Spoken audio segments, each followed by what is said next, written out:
Are you ready to learn the shocking truth about the most coveted and prestigious shade of the 19th century? What had been hidden for centuries behind the dazzlingly beautiful facade of lavish balls and refined manners remained a closely guarded secret for many years, a secret that was simply not spoken of aloud. In those days, high society ladies were willing to spend fabulous fortunes and risk literally everything for a single, unique color that instantly set them apart from the crowd and underscored their exclusive status. This incredibly vivid, almost magical pigment became a true curse of its time. It was added to literally everything, from silk dresses and gloves to bedroom wallpaper and interior decor. But behind this visual perfection lay a deadly trap that contemporaries didn't even suspect. We're used to admiring the aesthetics of that era, but what if I told you that every public appearance could have been their last? Be sure to watch this video all the way to the end, because today we're going to conduct a real historical investigation and uncover what classic fashion textbooks keep silent about. You'll learn how the mad pursuit of the perfect appearance and social approval turned an entire era into a helpless hostage of a single, extremely dangerous chemical compound. In the finale, I'll show you archival data that will make you shudder at the price people paid for the right to possess this deadly color. Get ready. This story will change your perception of beauty forever.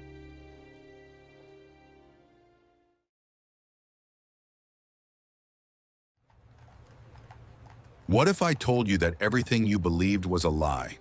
The Victorian era is associated with strict morals and restraint, but when it came to fashion, it was full of recklessness.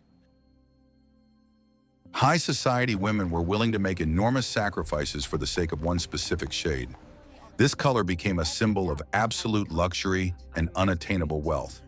Its brilliance was mesmerizing and made people forget about any possible consequences.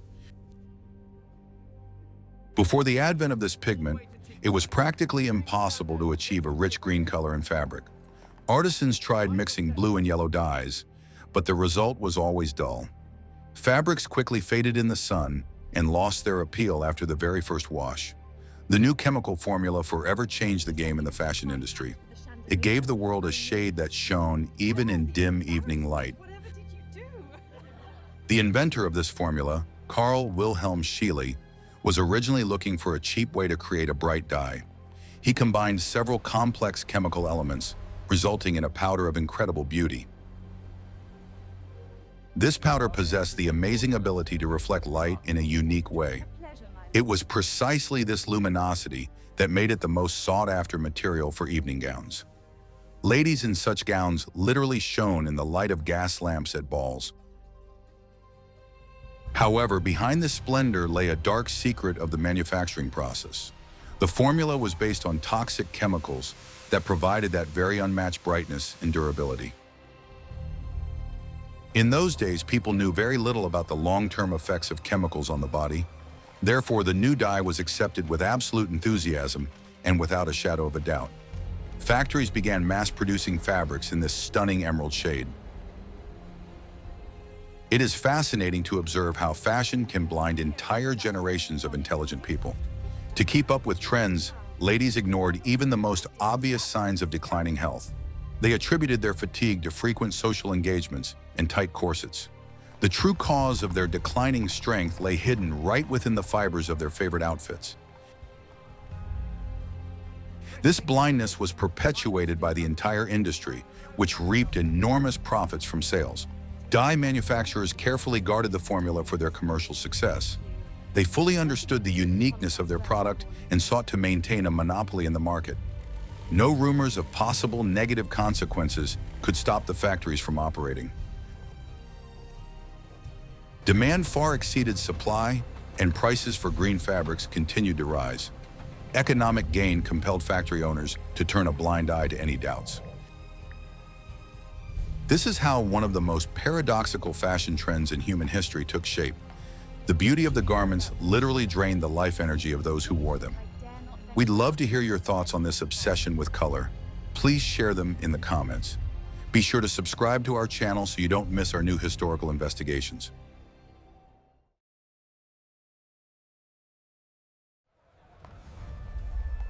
The secret people pay thousands for is being revealed right now. Industrial espionage in the textile industry of that time reached incredible proportions. Competitors tried with all their might to figure out the exact formula for the green dye. They bribed workers and tried to poach chief technologists from leading factories. However, the original recipe remained elusive, which made the fabric even more exclusive. When the secret of the composition finally began to leak out, cheaper manufacturers started copying the formula. They couldn't ensure the proper technology for fixing the color to the fabric. Because of this, the dye flaked off even faster, leaving green stains on light-colored furniture. Cheap imitations flooded the market, making the color accessible to the middle class. But it was the original, brightest dresses that remained a symbol of true wealth. The fabric dyeing process was long and technologically complex for the 19th century. Cotton or silk was first soaked in special preparatory solutions. Then the fabric was repeatedly immersed in vats of hot dye. After each immersion, the material was thoroughly dried on special wooden frames. This was the only way to achieve the desired depth and uniformity of the emerald hue. This painstaking work was performed by hand by dozens of workers in huge workshops. The air in such factories was always filled with fine green dust. It settled on the walls, the equipment, and the faces of the dyers themselves. There were simply no ventilation or respiratory protection systems at that time. The production of beautiful fabric demanded enormous effort from ordinary factory workers. After dyeing, the fabric was sent to the capital's famous fashion houses. There, renowned designers and hundreds of anonymous seamstresses took on the work. They cut the most intricate silhouettes, consisting of numerous drapings and ruffles. Every fold was designed to showcase the shimmering hues of green to their fullest advantage. The dress was transformed into a true work of art, ready to conquer the ballrooms. Fittings for such gowns could last for hours on end over the course of several weeks. The client had to stand motionless while the seamstresses adjusted the corset and skirts. Even at this stage, many ladies reported a strange, slight dizziness. However, for the sake of a flawless appearance, they were willing to endure any discomfort. The desire to outshine everyone at the upcoming ball proved stronger than the voice of reason. But after the ball, the inevitable return to reality set in. When taking off the heavy dress, a woman would often discover strange redness on her skin. Her hair lost its natural shine, becoming brittle and dull. These were the first invisible consequences of close contact with the innovative pigment.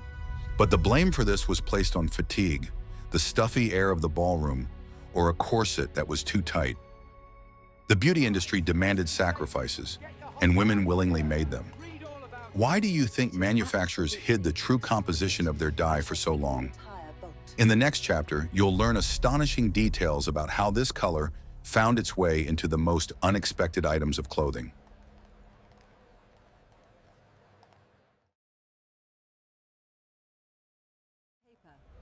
What was found in the old archives is mind-boggling. Victorian-era fashion wasn't limited to just luxurious dresses. The emerald hue rapidly took over the production of a wide variety of women's accessories. Long evening gloves, tightly fitting the hands all the way up to the shoulders, were particularly popular. The fabric of the gloves remained in constant close contact with the skin throughout the entire evening.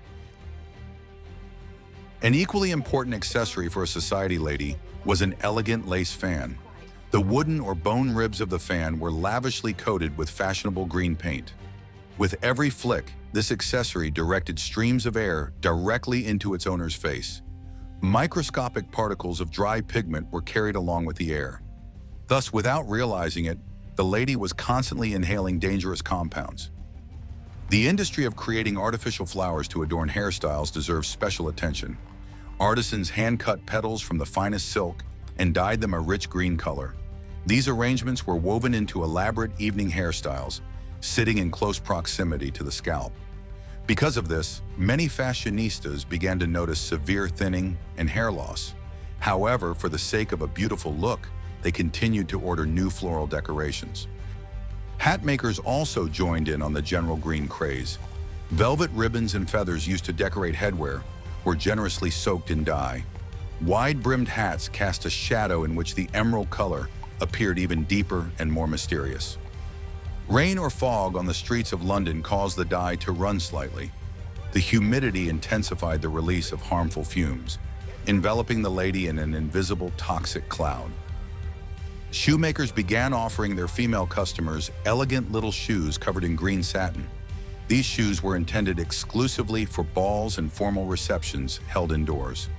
Satin was a very delicate material, and the paint did not adhere to it very well. From constant friction during dancing, the pigment flaked onto the hem of the dress and the carpets. By the end of the evening, the ballroom was covered with a wafer-thin layer of invisible green dust. Even jewelers succumbed to the influence of the new fashionable shade. They began using a special green enamel to coat gold and silver jewelry. Brooches, pendants, and bracelets perfectly complemented the overall color scheme of the outfit. This enamel also contained traces of a unique chemical dye to achieve the desired brightness. The metal heated up from body heat, activating the release of microscopic particles of the substance. The color green became a symbol of membership in an exclusive club of the elite. Ladies competed with one another in their ability to put together a perfectly coordinated ensemble. Appearing in public in a dull or incorrect shade was considered a sign of bad taste. Demands on dye quality were constantly rising, forcing manufacturers to increase the pigment concentration. The fashion race was gaining momentum, leaving no room for common sense. During the day, fashion was slightly more subdued, but green was still present. Casual walking outfits were adorned with emerald green trim or decorative buttons. Women carried elegant green parasols to protect themselves from the sun. The light filtering through the green fabric of the parasol gave a lady's face a distinctive pale hue. Paradoxically, this pallor was considered a sign of aristocracy and refinement. The trend's most devoted followers even ordered pale green bedding. They wanted to surround themselves with their favorite color around the clock, without thinking about the consequences. During sleep, the human body is most vulnerable to any external influences. The bedding fabric was in constant contact with bare skin throughout the night. Morning weakness became a common occurrence for many members of high society. The pursuit of perfection always drives people to act illogically and strangely. Victorian ladies sincerely believed that this color accentuated their unique beauty. They turned a blind eye to any unpleasant symptoms, attributing them to the peculiarities of female nature. If you enjoy this historical investigation, be sure to like this video.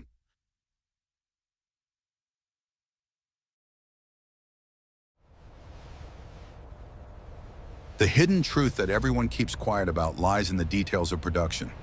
While society ladies shone at balls, other people paid the real price for that glamour. The production of lavish green dresses was an entirely manual and incredibly labor-intensive process.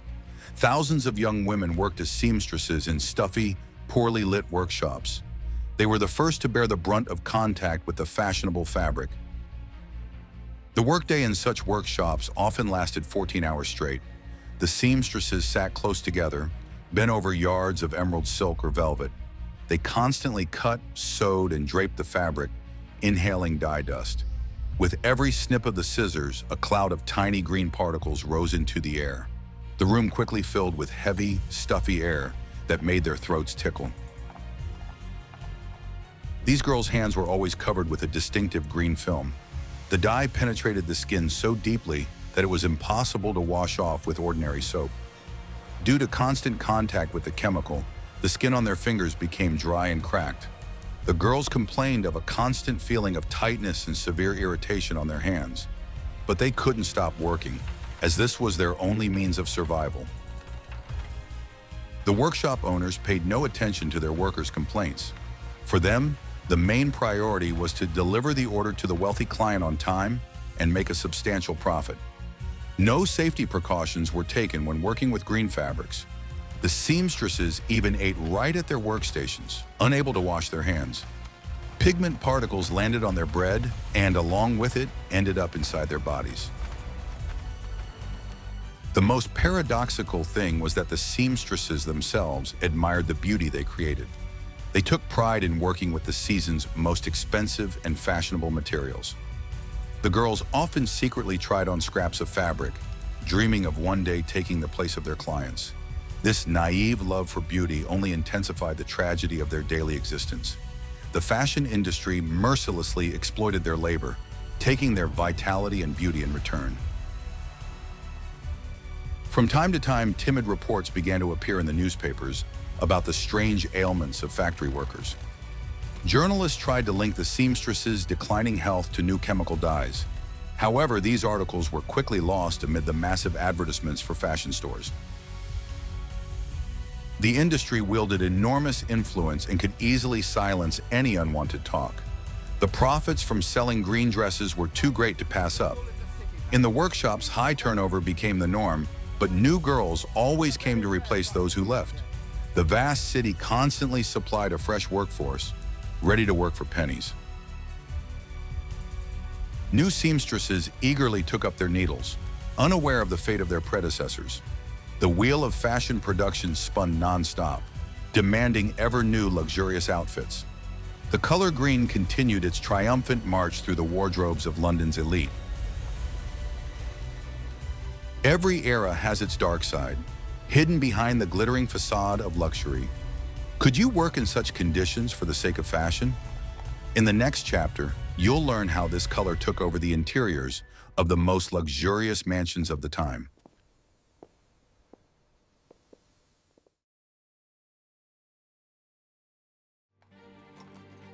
The success of the emerald shade in clothing could not go unnoticed by interior design manufacturers. The owners of wealthy mansions wanted to see this color not only on their wives, but also on their walls. Wallpaper factories quickly mastered the technology of using the new pigment to print intricate patterns. Luxurious floral ornaments, shimmering in the lamplight, were applied to thick paper. Green in interiors became a symbol of respectability, refined taste, and high social status. Wallpaper made with this dye was incredibly resistant to fading. Even in rooms with large windows flooded with sunlight, the pattern retained its original vibrancy. This was a huge advantage over the old, quickly fading, natural-based paints. People enthusiastically covered their living rooms, studies, dining rooms, and even bedrooms with green wallpaper. The home was transformed into a sort of ever-blooming emerald garden, hidden from the city mists. However, using paint on wallpaper posed a far greater danger than on fabrics. The manufacturing process involved applying a thick layer of pigment to a paper base. Over time, under the influence of temperature fluctuations, the paint began to flake microscopically. Tiny dust particles fell freely from the walls at the slightest draft. This invisible suspension was constantly present in the air, breathed by the home's inhabitants. The situation was exacerbated by the climate of foggy Albion. Constant dampness and high humidity created ideal conditions for chemical reactions. The paper on the walls absorbed moisture, which caused invisible toxic fumes to be released from the dye. Closed windows during the cold season prevented the rooms from being properly ventilated. People spent days on end in these luxurious rooms, constantly breathing in the poison air. In addition to wallpaper, the emerald color was widely used for upholstering heavy furniture. Massive sofas and armchairs were covered in expensive green velvet or thick tapestry. With every touch or attempt to sit on the sofa, a cloud of green dust would rise from the fabric. It settled on the carpets, mixing with ordinary household dust, which was extremely difficult to remove. Cleaning the rooms only stirred these particles into the air, creating new waves of invisible danger. The heavy multi-layered curtains on the windows were also made from fabrics in a fashionable shade. They served as an additional reservoir for the dangerous pigment, which easily flaked off when the curtains were drawn. As a result, the entire room was literally saturated with the same chemical compound. The aesthetic pleasure of a perfect interior cost the home's inhabitants a gradual loss of vitality. Pallor and chronic fatigue became constant companions of the aristocratic families of that time. The trend toward creating green interiors remained at the peak of popularity for several decades. During this time, Thousands of homes across Europe were decorated with this magnificent but treacherous wallpaper. The industry produced miles of poison paper, reaping fabulous profits. Interior design trends change more slowly than fashion trends, so the impact was long-lasting. People willingly turned their homes into beautiful but extremely dangerous traps for themselves. The beauty of Victorian design still captivates historians and interior designers around the world. However, behind the elegant patterns lies a story of how a lack of knowledge can lead to tragic consequences. The desire to surround oneself with luxury at any cost often clouds the voice of reason and caution. We must remember these lessons from the past so as not to repeat similar mistakes in the future. Studying the history of everyday life helps us better understand the logic behind the actions of people from bygone eras.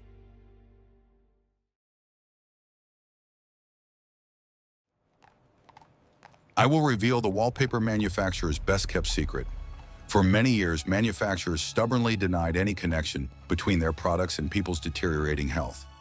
They hired their own experts to write glowing articles about the safety of new dyes. The press actively promoted the idea that the color green, on the contrary, calms the nervous system. This aggressive advertising campaign successfully masked the growing wave of alarming symptoms among the population. Meanwhile, the inhabitants of the green rooms continued to lose their vitality. Waking up in the morning no longer brought a sense of vigor, leaving only a feeling of exhaustion and heaviness in the head. Women increasingly spent their days in bed, complaining of inexplicable weakness and nausea. Thick hair, once a symbol of feminine attractiveness, lost its luster and fell out in alarming quantities. The ideal home gradually turned into a place where life itself was fading away. Doctors of that era often diagnosed chronic fatigue or attributed the symptoms to melancholy. The prescribed treatments included trips to the seaside, a change of climate, or long walks in the fresh air.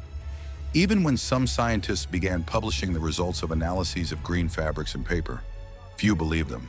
Society was too attached to its beloved shade to give it up so easily. It seemed unthinkable to people that such beautiful and expensive items could harbor a hidden threat. Manufacturers skillfully played on these feelings, dismissing all accusations as the machinations of jealous competitors. The battle for the truth turned out to be much more complicated than anyone could have imagined. Manufacturers began producing wallpaper labeled free of hazardous additives, which was a pure marketing ploy. In reality, they only slightly altered the formula, leaving the dye base unchanged. Buyers readily believed these labels, easing their consciences and continuing to enjoy their favorite color. This deception allowed the industry to maintain its super profits for many years to come. Business integrity at the time took a back seat to colossal financial gain. Gradually, however, the warning signs grew louder and more persistent.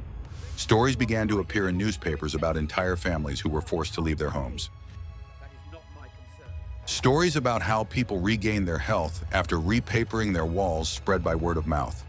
Word of mouth turned out to be more effective than official scientific reports full of obscure terminology. Public opinion began, slowly but surely, to turn against the emerald craze. Mansion owners began to eye their luxurious living rooms with suspicion. Some took drastic measures and ordered the green paper to be completely stripped from the walls. The removal process was accompanied by thick clouds of toxic green dust. The workers carrying out this task suffered from severe coughing fits and dizziness. But after the rooms were cleaned, the atmosphere in the house did indeed become fresher and healthier. The shift away from green in interior design was slow and painful for many aesthetes. They had to completely change the color palette of their furniture, curtains, and small decorative items. Bright emerald shades were replaced by calmer, muted tones of blue and burgundy.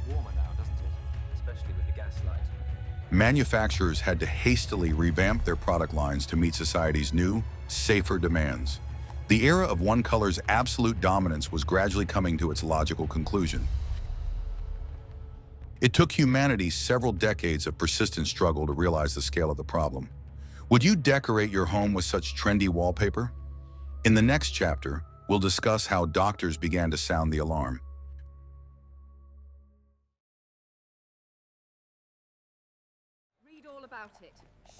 Victorian-era doctors faced a true medical mystery that they could not solve for years. They were inundated with patients complaining of chronic fatigue, hair loss, and strange skin rashes. Standard treatments such as tonics or bloodletting had no positive effect. Doctors were baffled by the fact that the disease primarily affected people from high society. The poor, who had no access to expensive remedies, suffered from such symptoms much less frequently. After collecting samples of these particles, scientists conducted a series of laboratory experiments using reagents. The results of the analyses were shocking even to the researchers of that time, who were accustomed to almost anything. High concentrations of compounds harmful to the human body were found in the dust. Chemists began publishing their reports in specialized medical journals, urging their colleagues to be vigilant. They described in detail the mechanism by which dry dye affects the skin and respiratory tract. It became clear that fabric and wallpaper acted as a constant, slow-acting source of danger. These articles provided the first scientific confirmation of what many had already intuitively suspected. However, conveying this information to the general public proved to be an extremely difficult task. Many conservative doctors refused to believe the results of these groundbreaking studies. They believed that chemists were exaggerating the danger in order to gain fame and recognition in scientific circles. The medical community split into two camps, engaging in fierce debates at conferences. While the learned men crossed swords in theoretical discussions, people continued to wear poison dresses. Time passed and fashion continued to exact its invisible but terrible toll. The situation began to change only when doctors started specifically questioning patients about their daily lives. They asked them to describe in detail the colors of their bedroom wallpaper and their favorite shades of ball gowns. By comparing this data with the symptoms, doctors obtained irrefutable statistics. The link between the color green and deteriorating health became so obvious that it was impossible to ignore. Practicing doctors began strongly recommending that their patients get rid of green items. At first, these recommendations were met with skepticism and even outrage from wealthy female clients. Giving up luxurious outfits that cost a fortune seemed like an unthinkable sacrifice. Many women preferred to switch doctors rather than part with their beloved wardrobe. They sought out specialists who would agree to treat their symptoms with the familiar, soothing pills. The power of fashion habit put up tremendous resistance to the voice of medical reason. However, the most progressive families did heed the scientists' recommendations and took action. They were the first to change their wallpaper and order dresses in other, more subdued shades. Their example slowly but surely began to influence the rest of society, setting a new trend toward health consciousness. In high society salons, people began discussing not only dress styles, but also the safety of dyes. This was an important step toward conscious consumption, even within the realities of the 19th century. Meanwhile, scientific laboratories continued their experiments, trying to find a safe alternative. Chemists were searching for a formula that could produce the same vivid color without using hazardous elements. This work required time, enormous investment, and hundreds of failed experiments. But public demand had already been established, and science simply had to find a solution to the problem. Doctors and chemists joined forces to save people from the consequences of fashion madness. The medical community's battle with the fashion industry demonstrated the importance of a scientific approach in everyday life. Only thanks to the persistence of doctors and researchers was it possible to break the vicious cycle of unconscious consumption of toxic substances. This experience forever changed society's attitude toward new, untested chemical compounds in everyday life. The era of blind faith in the safety of any industrial innovations was gradually fading into the past. The time had come for a more responsible approach to the production of everyday consumer goods.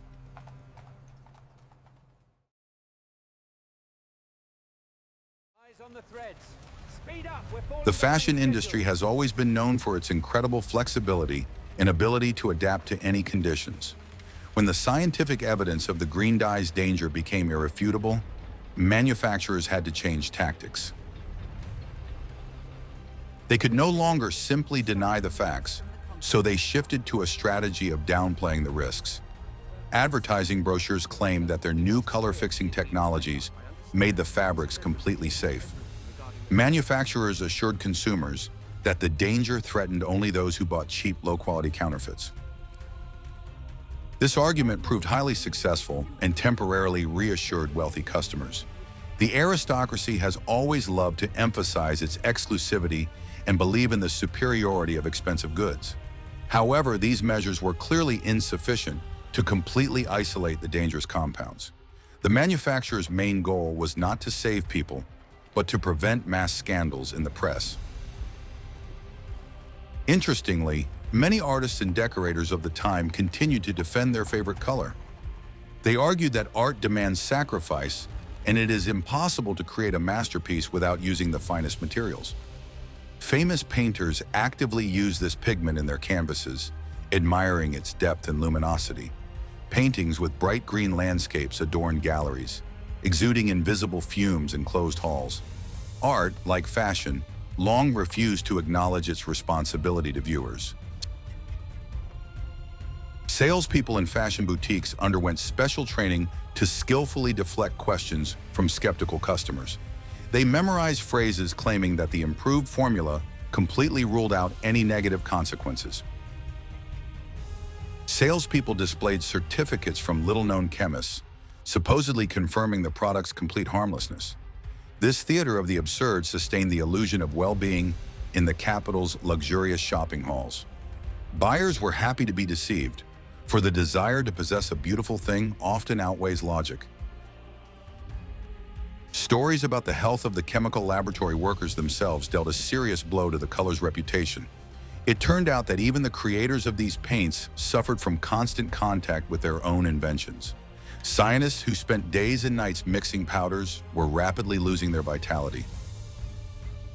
Their appearance spoke for itself, becoming the best negative publicity for these trendy shades. These facts leaked to the press and sparked a new wave of public outrage. Gradually, demand for fabrics in this very shade, the most toxic one, began to decline steadily. Fashionistas began to prefer more muted tones, such as olive or dark bottle green. These colors were produced using different technologies and were significantly safer for everyday wear. The industry was forced to adapt to the new realities and cut back on the production of hazardous dyes. Commercial interests ultimately compelled manufacturers to do what doctors had been urging them to do. However, old stocks of green fabric were not destroyed or disposed of properly. They were sold at huge discounts in poor neighborhoods or shipped to the colonies. Thus, the problem did not disappear entirely, but merely shifted to other social strata and countries. Bright but dangerous outfits continued to find buyers among those who did not read the newspapers. 19th century capitalism knew no mercy and sought to profit from any commodity to the very end. This story vividly illustrates the conflict between aesthetics, commerce, and common sense. Manufacturers are willing to turn a blind eye to risks as long as it brings them tangible profits. Only a mass refusal by consumers to buy a product can force the industry to change its standards. Public awareness becomes the main weapon in the fight for a safe environment. The Victorian era gave us one of the most vivid lessons on this subject. Despite all the manufacturers' tricks, the truth always finds a way to come to light in the end. It is impossible to hide the obvious facts of the deteriorating health of hundreds and thousands of people indefinitely. The gradual decline in the popularity of the dangerous pigment became an inevitable consequence of the advancement of science and education. The era of the most coveted, yet treacherous color in fashion history was drawing to a close. Ahead lay new discoveries in the field of safe synthetic dyes.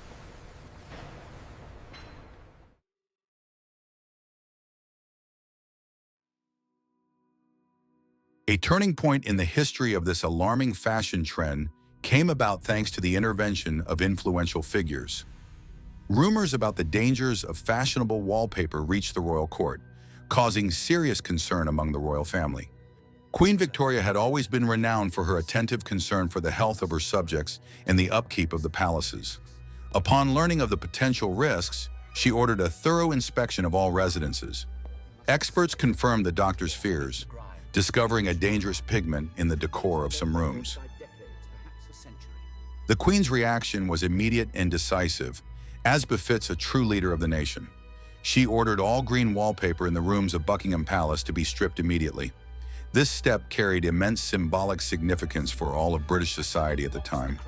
The monarch's action became the most convincing proof of the scientists' and doctors' correctness. What had been considered a sign of luxury just yesterday turned into a symbol of danger overnight.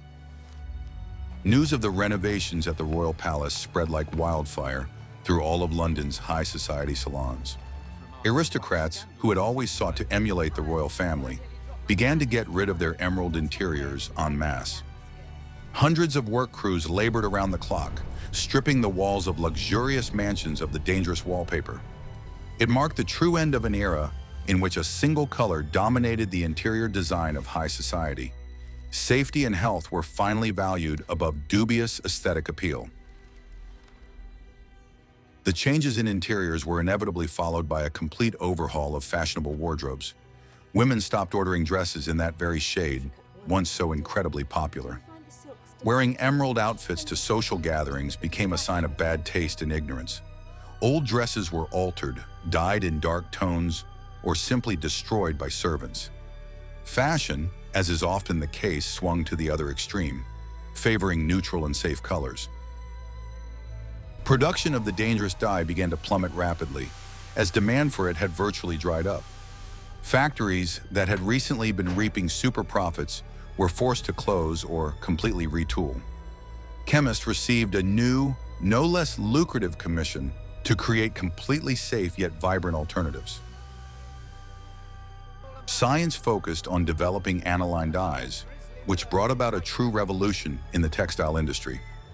These new dyes were just as durable, but no longer posed a hidden health risk.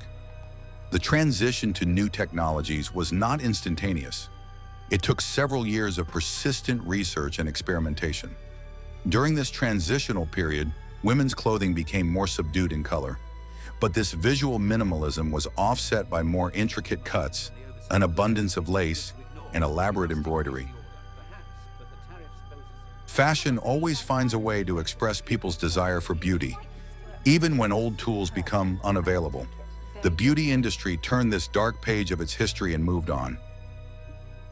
The press played a significant role in educating the public, now boldly publishing articles by doctors. Journalists recounted frightening stories from the past to permanently discourage the desire to buy green items. They described in detail exactly how toxic substances from the fabric gradually destroy the human body. These materials were read not only by aristocrats but also by members of the growing middle class. Society became more knowledgeable about issues of personal safety and household chemicals. The authorities also took certain measures, introducing stricter regulations for chemical manufacturers. Although full-fledged environmental standards were still a long way off, the first important step had been taken.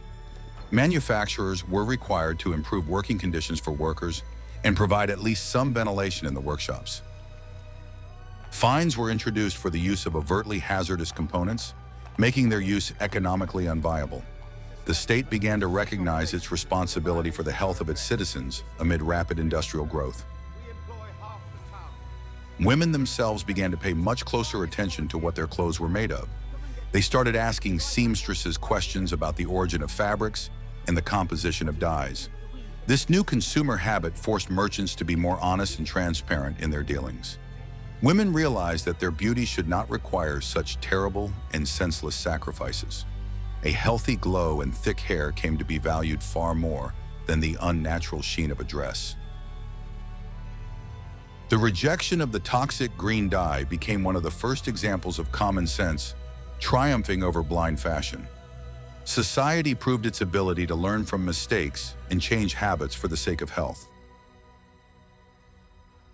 This historical precedent laid the groundwork for the future development of the concept of safe manufacturing. Victorian England, having survived its obsession with a dangerous shade, became a little more sensible and cautious. But history remembers those times when a single color could subjugate an entire generation.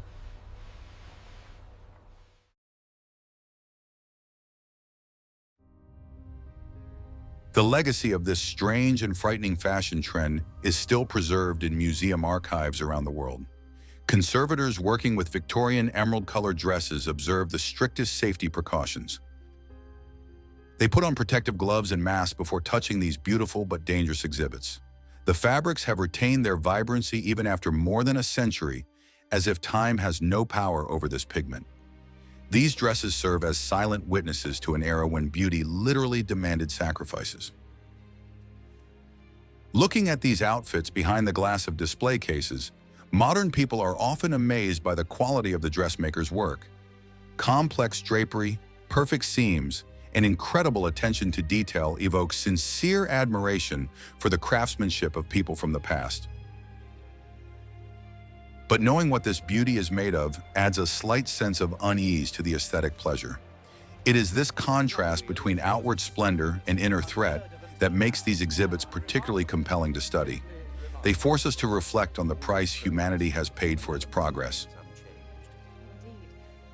The story of the green dye had a profound impact on the development of the entire chemical industry. Scientists realized that the creation of new synthetic materials requires thorough safety testing. The foundations of toxicology, the study of the effects of chemicals on living organisms, began to take shape. The mistakes of the past became the foundation for building a safer future for all of us. Chemistry ceased to be merely a tool for creating beautiful things, becoming a more responsible discipline. In modern fashion, we often see references to Victorian silhouettes and styles. Designers draw inspiration from corsets, full skirts, and an abundance of lace when creating new collections. The color emerald also regularly returns to the runways, remaining one of the most elegant and deep shades. However, today we can enjoy this beauty completely safely, thanks to modern, non-toxic dyes. Technology allows us to take the best from the past while discarding everything dangerous and harmful. Studying such historical cases helps us be more critical of modern fashion trends. We understand that not everything that is new and popular is necessarily beneficial or safe for our health. In an era of rapid technological development, it is important to use common sense and take an interest in the ingredients of what we use. Whether it's cosmetics, clothing, or building materials, the responsibility for making a choice always lies with the consumer. History teaches us to ask questions and not to blindly trust flashy advertisements. The forgotten pages of everyday history often conceal more drama than accounts of great battles. Everyday objects, such as wallpaper or women's shoes, can reveal an incredible amount about the past. They show us how people of bygone eras lived, what they dreamed of, and what they feared. Everyday life in Victorian England appears before us not only in the form of prim tea parties, but also in such dangerous trends. This makes history more vivid, complex, and incredibly fascinating to study. It is important to remember the nameless victims of this fashion obsession: factory workers and seamstresses. Their hard labor and ruined health became the invisible price paid for the glamour of high society balls. History often forgets ordinary people, focusing instead on the lives of kings and aristocrats. But it was these very workers who were the true creators of the beauty we admire in museums. The memory of them should serve as a reminder of the importance of fair and safe working conditions. The psychology of fashion has changed little since then. People still want to stand out and attract attention. The desire to possess exclusive items is ingrained in human nature and is unlikely to ever disappear. However, the framework within which this industry exists and operates in the modern world has changed. Strict quality control and environmental standards prevent manufacturers from crossing certain lines. Fashion has become more humane, though its influence on people's minds remains just as strong.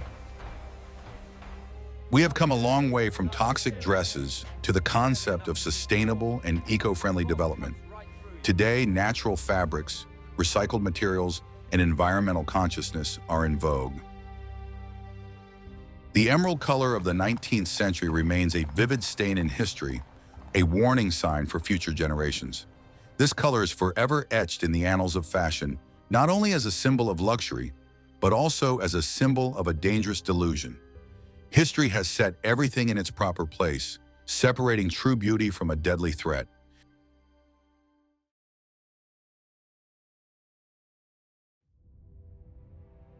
In summary, we can say that this era taught humanity one very important lesson. No social status and no visual appeal is worth risking one's health. The lessons of Victorian fashion remain relevant today, reminding us of the value of human life. Beauty is truly a terrifying force if it is not backed by the knowledge and responsibility of manufacturers. May this story remain for us a fascinating yet cautionary tale from the distant past. I hope you found it interesting to delve into this paradoxical and frightening era of Victorian fashion. The history of everyday objects often hides incredible mysteries and instructive lessons for the modern world. What other historical secrets hidden behind beautiful facades would you like to see in our next videos? Be sure to suggest your topics in the comments, and we'll film a detailed investigation on them. Be sure to subscribe to our channel so you don't miss new exciting episodes.